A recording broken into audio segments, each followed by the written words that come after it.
Ginagawa pa din ang pwesto ng server kaya negative muna gawin ang server. Tuloy pa din ang construction dito, ginagawa pa kasi ang room ng PlayStation. Hindi lang computer ang pinagawa ni customer, meron din siyang PlayStation kaya solid talaga pag naglaro ka dito. Pinatapos ko na nga muna kay Boy ang mga LAN cable tapos sinimulan ko na rin mag-setup ng mga client. Sa mga nag-i-inquire pala sa vlog ko, pasensya na po kung hindi ko man ma-replyan agad ang tanong nyo. Hanapin nyo na lang tong mga mukhang to sa Wanted sa radyo para mapabilis ang pag-assist sa inyo. Sabihin nyo na lang nakita nyo sa video ni Lodsneak. Niligpit na din ni Jan ang gamit niya para makabalik na siya sa office. Pagkatapos ko nga ilagay yung mga unit, nilinis ko na muna ang paglalagyan ng mga monitor. Malikabok pa nga. Nagligpit na din si kuya kasi oras na ng uwian nila. Pero ako tuloy pa din sa paggawa. Gusto ko kasi makapaglaro na. Iniwan na pala ako ni Boy. Ako naman daw ang gumawa. Video ka daw kasi ng video. Siyempre, joke lang yon. Wala kasing technician sa office kaya pinabalik na siya. Kaya ko na to mag-isa, walang imposible pag gusto mo ang ginagawa mo. Nakakapagod man pero hindi ito ang basihan para sumuko. Sulit naman ang pagod mo pag na-complete mo naman ito. Nagpa-burger pala si sir. Saktong-sakto, gutom na ako. Meron palang isang unit na nasobrahan sa cable management.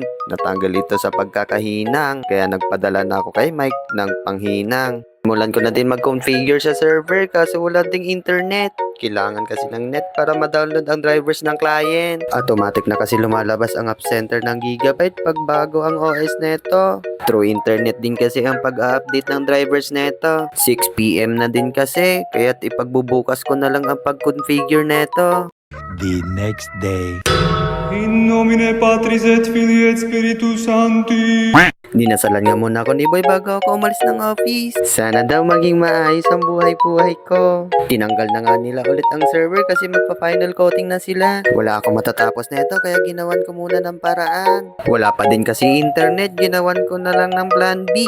Local drivers na lang in-install ko. Nung natapos na ako, sinubukan ko muna mag-open ng isang game kung mabilis. At success naman ito kaya kinonfigure ko na lahat. Ang ganda nga ng kalalabasan ng concept na to pag natapos na. Installan ko na muna ito ng local game na malalaroan pag nawalan ng net. Wala pa kasing internet kaya hindi ko muna masusubukan maglarong online kaya pinagbukas ko na ito. Tomorrow. Nagkaroon na nga ng internet sa wakas LDT, makapag-APT na ako. Sinimulan ko na downloadan ng games na patok ngayon. Syempre, hindi mawawala ang games na gustong ipa-install ng customer. Pinasubok ko muna kay Laserang Games. Located pala ito sa 148 Onilia Jose, BF Resort Las Piñas.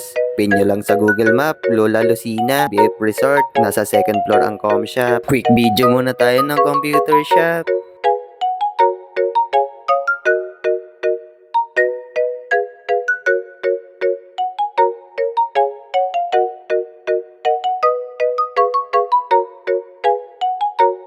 Meron din pala itong katabing coffee shop para sa mga mahilig magkape. Pag nagutom ka naman, bumaba ka lang dito at umorder kay Lola Lucina. 6 PM na nga, tapos ko na i-set up ang com shop. Dota time na. Hanggang dito na lang ang video natin. Thank you sa panonood. Goodbye!